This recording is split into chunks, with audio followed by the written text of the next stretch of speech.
विजय जो कि परदेश में रह करके मजदूरी किया करता था, एक दिन उसका काम जल्दी ख़त्म हो जाता है। वो काम जल्दी ख़त्म होने की वजह से सीधा अपने घर पर जाता है। घर के उस कमरे में दाखिल होने की कोशिश करता है जिस कमरे में वो अपनी पत्नी और एक मासूम छोटे बच्चे के साथ रहा करता था। जैसे ही कमरे के दरवाजे पर वो पहुंचता है तो कमरे का दरवाज़ा खुला हुआ था, तो वो सीधे उस कमरे में दाखिल हो जाता है। जैसे ही वो कमरे में दाखिल होता है, अंदर का जो नज़ारा था वो नज़ारा देख करके विजय सन्न रह जाता है। उसके पैरों तले ज़मीन खिसक जाती है। अंदर उसकी पत्नी किसी गैर मर्द के साथ बिना कपड़ों के बाहों में बाहें डालकर लिपटी हुई थी। अब जब ये नज़ारा विजय अपनी आंखों से देखता है तो एक पल के लिए उसको विश्वास नहीं होता है। वो सीधा अपनी पत्नी के पास जाता है, उससे पूछता है, ये तुम कर क्या रही थी? पत्नी उसकी बातों का विरोध करती है तो विजय गुस्से में 2-3 जोरदार चांटे अपनी उस पत्नी को लगाता है जो किसी गैर मर्द के साथ लिपटी हुई थी। अब यहाँ से वो मामला धीरे धीरे शांत हो जाता है। मामला शांत हुए लगभग 20 से 21 दिन बीत जाता है। सभी की खोज खबर लग रही थी, लेकिन विजय इन 20-21 दिनों में कहीं दिखाई नहीं दे रहा था। एक तरफ घर वाले परेशान थे कि बच्चे से बात नहीं हो पा रही है, भाई परेशान है कि भाई से बात नहीं हो पा रही है। इसी परेशानी में विजय की जब खोजबीन शुरू की जाती है तो पता लगता है कि विजय तो अब इस दुनिया में रहा ही नहीं। विजय की किसी ने बेरहमी के साथ कत्ल करके उसकी लाश को कई टुकड़ों में काटकर ज़मीन में दफना दिया है। अब जब ये बात पुलिस को सूचना दी जाती है, पुलिस अपने तरीके से तफ्तीश शुरू करती है, तो पता लगता है इस घटना के पीछे वो वजह थी जिसमें विजय ने अपनी पत्नी को किसी गैर मर्द के साथ देखा था। खैर, क्या है ये पूरी सच्ची घटना, आज इस कहानी के माध्यम से हम लोग जानने की कोशिश करेंगे। नमस्कार, मैं सत्या सिंह और आप देख रहे हैं द बुड़बक मंच। दरअसल आज की जो ये पूरी सच्ची घटना है, ये घटना उत्तर प्रदेश के जौनपुर ज़िले के रहने वाले विजय चौहान की है। दरअसल ये जो पूरी सच्ची घटना है, ये घटना जौनपुर के एक बक्सा थाना इलाका लगता है। बक्सा थाना क्षेत्र के अंतर्गत एक गांव है अभय चंदी पट्टी, जिसको कलीचाबाद के भी नाम से जाना जाता है। ये घटना की शुरुआत लगभग आज से कई साल पहले होती है। कलीचाबाद के रहने वाले अमर सिंह चौहान उर्फ मल्लू, जो कि राजमिस्त्री का काम किया करते थे जौनपुर में रह करके, धीरे धीरे उनको एहसास होता है कि अगर अपने काम को वो मुंबई जैसे शहर में जा कर के करेंगे तो उन्हें अच्छा खासा पैसा मिलेगा। अब इसी चीज़ों को लेकर के वो सीधा मुंबई चले जाते हैं। कुछ दिनों तक वो वहाँ पर काम करते हैं। उसके बाद उनको लगता है कि अगर यही काम हम अपने बच्चे को सिखा दें, इतना अच्छा पैसा मैं भी कमा रहा हूँ तो मेरे बच्चे भी बहुत अच्छा पैसा कमाएंगे।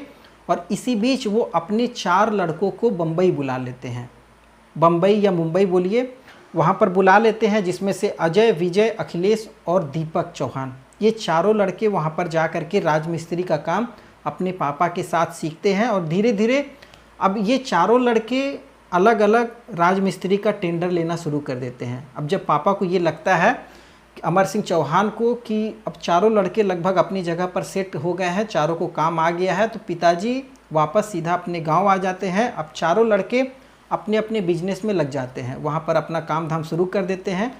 चारों एक मकान किराए पर लेकर के उसमें रहा करते थे। अब धीरे धीरे जब समय बीतता है, समय बीतते बीतते लगभग पिछले 8 साल पहले की बात है, इन्हीं 4 लड़कों में से विजय चौहान की शादी होती है। विजय चौहान की शादी की तारीख तय हो जाती है और जो शादी की बात चल रही होती है वो जौनपुर के ही जफराबाद थाना के हौज इलाके की रहने वाले दूधनाथ चौहान की बेटी कोमल चौहान उर्फ चमन से तय हो जाती है। शादी 8 साल पहले बहुत धूमधाम से होती है। सभी भाई बहन, विजय के घर वाले सभी वहाँ पर उस शादी में मौजूद थे। शादी होने के बाद विजय अपनी पत्नी को लेकर के सीधा अपने घर जौनपुर आता है। पत्नी जो कि जब ये जानती थी कि विजय जो है वो मुंबई में रह करके काम वगैरह करता है, तो अपने पति को कहती है कि देखो, तुम अब मुंबई जाओगे काम करने तो मैं यहाँ पर गांव में अकेले नहीं रहूँगी, मुझे भी अपने साथ में लेकर के चलो। अब शादी के कुछ महीने बाद ही विजय मजबूरीवश अपनी पत्नी चमन उर्फ कोमल चौहान को लेकर के बम्बई चले जाता है। बम्बई जाता है। बम्बई के नाला सोपाड़ा के गड़गापाड़ा इलाका है, उस गड़गापाड़ा इलाके में विजय चौहान अपनी पत्नी के साथ जब किराए के मकान में रहना शुरू करता है तो भाइयों को लगता है कि अब भाभी आ गई है तो उन लोग अगर किराए पे मकान लेकर के दूसरी जगह रहने लगेंगे तो वो ज़्यादा बेहतर होगा। और विजय जो कि शुरू से काफ़ी अच्छा खासा मेहनती था, ओवर टाइम वगैरह करके अपना मकान बम्बई में बनवाता है। 2 कमरों का मकान था। अब उस मकान में वो अपनी पत्नी कोमल चौहान के साथ रहने लग जाता है। समय बीतता है, शादी के लगभग 2 साल के बाद एक लड़का भी हो जाता है। लड़का धीरे धीरे बड़ा हो रहा था। विजय अपने काम में इतना ज़्यादा मशगूल था कि ओवर टाइम दिन रात वो सभी उसके लिए एक बराबर थे। आज से लगभग 20-21 दिन पहले 2 जुलाई 2025 की बात है। विजय अपना काम ख़त्म करके दोपहर में खाना खाने अपने घर पर आया था। जैसे ही वो घर के दरवाजे पर पहुंचता है वो अपनी पत्नी को आवाज़ लगाता है, लेकिन पत्नी उसे कहीं दिखाई नहीं देती है तो बेटे को आवाज़ लगाता है। बेटा उसके पास दौड़ते हुए आता है। वो बेटे को गोद में लेकर के उस नाला सुपाड़ा के घर में उस कमरे में प्रवेश करता है जिसमें वो अपनी पत्नी के साथ सोया करता था। जैसे ही वो उस घर में प्रवेश करता है, उस घर में उसकी पत्नी कोमल चौहान उर्फ चमन वो एक पड़ोसी लड़के मोनू के साथ उसी बिस्तर पर बिना कपड़ों के दोनों एक दूसरे के साथ शारीरिक संबंध बना रहे थे। जब ये नज़ारा विजय चौहान के सामने दिखाई देता है तो एक पल के लिए उसको समझ में नहीं आता है कि उसकी पत्नी उसके पीठ पीछे आखिर कर क्या रही है। ये किसी गैर मर्द के साथ वो लिपटी हुई है। अब ये बात विजय को बहुत बुरी लगती है। वो वहाँ पर मोनू चौहान को भी 2-3 झापड़ लगाता है और अपनी पत्नी को भी 2-3 झापड़ लगाता है और पत्नी के साथ उसका काफ़ी देर तक झगड़ा होता है। धीरे धीरे झगड़ा शांत हो जाता है। विजय वापस अपने काम पर लौट जाता है। अब काम पर लौटता है, उसके बाद लगभग 20 से 21 दिन का समय बीत जाता है। इन 20-21 दिनों में विजय के जो और भाई थे अखिलेश, दीपक और अजय, इनमें से अखिलेश विजय को खोजते हुए लगभग 21 दिन बाद उसी कमरे पर पहुंचता है जहां पर विजय अपनी पत्नी के साथ रहता है। विजय अपनी भाभी यानी कोमल चौहान से पूछता है कि भाभी भैया कहाँ हैं, एक काम मिला हुआ, भैया अगर काम करेंगे तो ठीक है। भाभी कहती है कि तुम्हारे भैया को कहीं दूसरी जगह काम मिला हुआ है, अब वो वहीं काम करते हैं और वहीं रह रहे हैं, जब उनको फुर्सत मिलेगी तब यहाँ वो आएंगे। तब जो विजय का भाई अखिलेश था वो भाभी की बात मान करके वापस चले जाता है। फिर से 3-4 दिनों बाद वो वापस उसी मकान पर लौटता और भाभी से पूछता है भाभी भैया आए थे क्या। भाभी फिर से कहती है कि नहीं, अभी वो आते ही नहीं हैं, अभी वो वहीं रहते हैं। तो भाई को ये बात थोड़ी सी अखड़ती है कि मामला कुछ ना कुछ तो गड़बड़ है। तो वो अपने 2 भाइयों को और कहता है कि मैं जब भी भाभी के यहाँ पर जाता हूँ तो भैया मिलते नहीं हैं, भैया का मोबाइल भी स्विच ऑफ आ रहा है। भाई लगातार भैया का मोबाइल पर फ़ोन कर रहा था लेकिन मोबाइल भी स्विच ऑफ था, तो उन लोगों को शक होता है। तो उसी में से अखिलेश और दीपक विजय के घर पर पहुंचते हैं भाभी के पास। भाभी उसी कमरे में बैठी हुई थी जिस कमरे में विजय के साथ वो रहा करती है। जब दोनों भाई भाभी के पास पहुंचते हैं, उस घर के कमरे को अच्छी तरीके से देखरेख करने की कोशिश करते हैं तो उन्हें घर के बनावट में कुछ अलग चीज़ें नज़र आती हैं। ऐसा लगता है कि घर की बनावट से कुछ छेड़छाड़ हुई है और वो बनावट उस कमरे के फर्श पर लगी हुई टाइलों के बीच में थी। उसमें से उस फर्श पर लगभग 3 टाइलें ऐसी थी जो पुरानी टाइलों से बिल्कुल अलग थी। वो नई किस्म की टाइल थी। पुरानी जो टाइल थी बिल्कुल सफ़ेद थी लेकिन नई वाली टाइल्स कुछ अलग डिज़ाइन की थी। तो उनको कुछ शक होता है। अब शक के आधार पर वो वापस अपने फिर से एक दूसरे भाई अजय के पास जाते हैं, उनसे ये बातचीत होती है। तो अब ये भाई फिर से भाभी को फ़ोन करके पूछते हैं कि भैया आए क्या। तो भाभी को शक होता है कि कहीं ना कहीं इन लोगों को अब शक हो चुका है। उन्हीं में से एक भाई फिर से पहुंचता और फिर से पूछताछ करता है। तो इस बार पूछताछ का करने का जो तरीका था भाइयों का वो थोड़ा अलग था भाभी से। भाभी को महसूस हो जाता है कि अब उसका जो भंडाफोड़ है वो खुलने वाला है, तो वो भंडाफोड़ हो इससे पहले ही वो वहाँ से फरार हो जाती है। उस कमरे से उस नाला सुपाड़ा इलाके, जो गग्गा पाड़ा इलाका है, वहाँ से फरार हो जाती है। भाई जब पहुँचते हैं तो देखते हैं कमरे का जो दरवाज़ा है वो बाहर से ताला बंद है। वो कमरे के दरवाजे के ताले को तोड़ करके जब अंदर जाते हैं, जो टाइल्स अलग था, जिस टाइल्स पर उन लोगों को शक था उस टाइल्स को तोड़ा जाता है। तोड़ करके ये भाई लोग, जो विजय चौहान के भाई थे तीनों, ये उस जगह पर खुदाई करते हैं।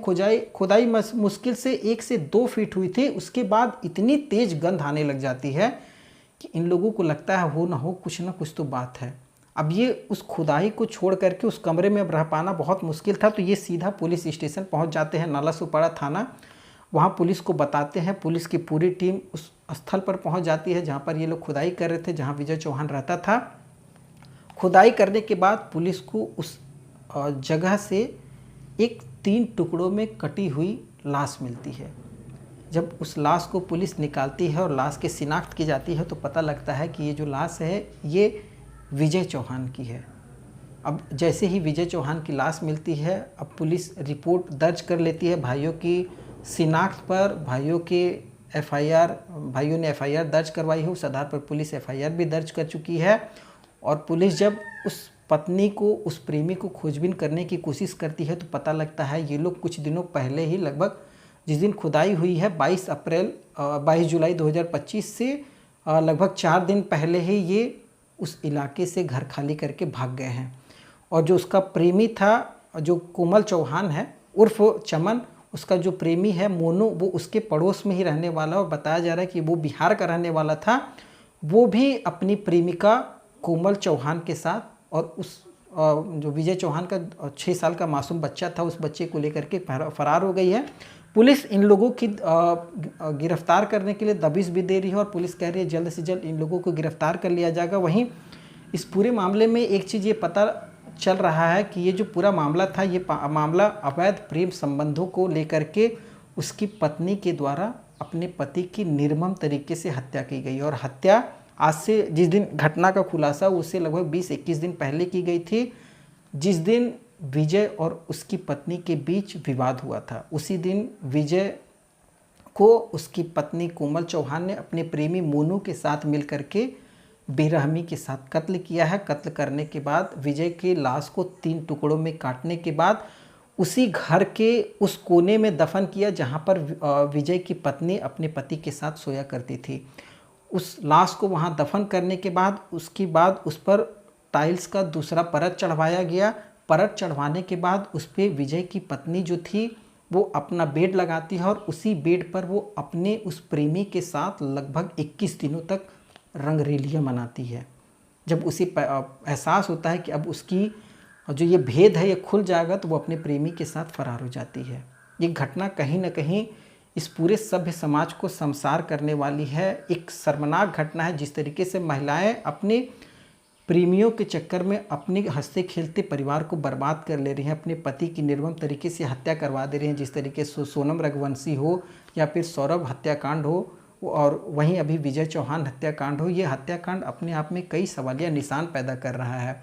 खैर, अगर अब और जो विजय चौहान की पत्नी है कोमल चौहान उर्फ चमन, अगर अब इसकी गिरफ्तारी होती है तो अब इसकी जो बाकी ज़िंदगी है ये पूरी जेल में बीतने वाली है। वो अपने प्रेमी के साथ अब जेल में बीतेगी, उस प्रेमी के लिए जिसके लिए उसने अपने पति की निर्मम तरीके से हत्या की है। खैर, आप क्या सोचते हैं इस पूरी सच्चाई घटना को लेकर के? आप हमें कमेंट के माध्यम से बता सकते हैं। इस कहानी और घटना को सुनाने के उद्देश्य किसी की भावनाओं को ठेस पहुंचाना बिल्कुल भी नहीं है। आगे फिर एक नई कहानी के साथ नई वीडियो में मिलूंगा, तब तक के लिए जय हिंद, वंदे मातरम।